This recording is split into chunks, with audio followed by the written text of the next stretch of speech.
Welcome back to Monday morning, and it's time to get motivated. I'm George Davis, and I'm excited to see all that God has in store for your life and for your ministry. And this month of August, we are talking about calendaring. How do we put our calendar together? How do we put that roadmap together so our team, our staff, our volunteers, everybody knows what to expect as we get prepared for what God has next? And so we've been talking about a lot of stuff, but this week in particular, I want to talk about how to create momentum. How do you create momentum in your calendar? You can literally create momentum or stifle momentum by how you put your calendar together. Now, what does momentum mean? Momentum is defined as a series of successful endings. And that's because we're talking about good momentum. But in reality, momentum could be either good or bad.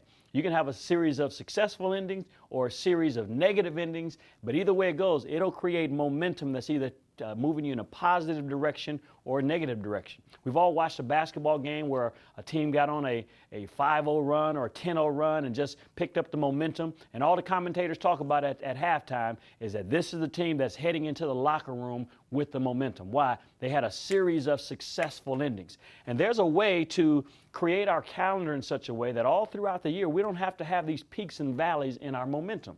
And I talked about in week number 1 this month the different seasons of the year. And if you go back and review that first video will help you to understand what I mean when I say that we ought to plan our calendars like stacking dominoes.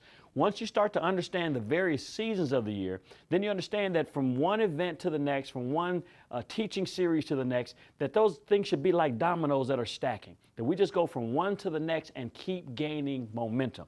And that means then that we have to really give some consideration to where we plop the different things on our calendar that we place into that calendar, so that we create that momentum going from one successful event to the next successful event. And like we said on last week, it's better to do less things and do them really well than have a whole lot of things, but some of those events not coming off so well and sucking the momentum out of our church.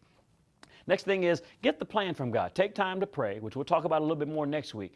But then once you've gotten the plan from God, just stick to it. Sometimes momentum gets killed because there's so many stops and starts and so many changes and rearranges. Take the time, slow down long enough to get the plan, get clarity from God. And once you've got the plan, once you've communicated that plan, make a commitment to stick with that plan and watch God breathe life into it.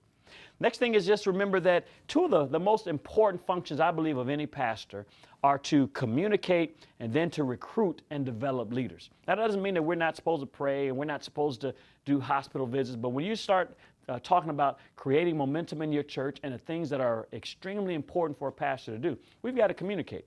We understand on the weekends and other times that we have services, we're communicating the word that we've gotten from God, communicating what God wants our folks to hear and know. But then we also know that we got to communicate vision. Let people know where we're going. Let people buy into where we're going because they can see the vision clearly.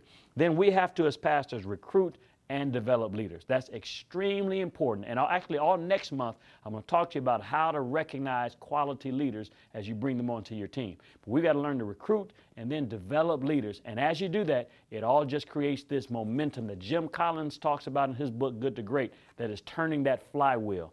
And once you get it moving, it creates a momentum that will not be stopped. God bless. We'll see you next week.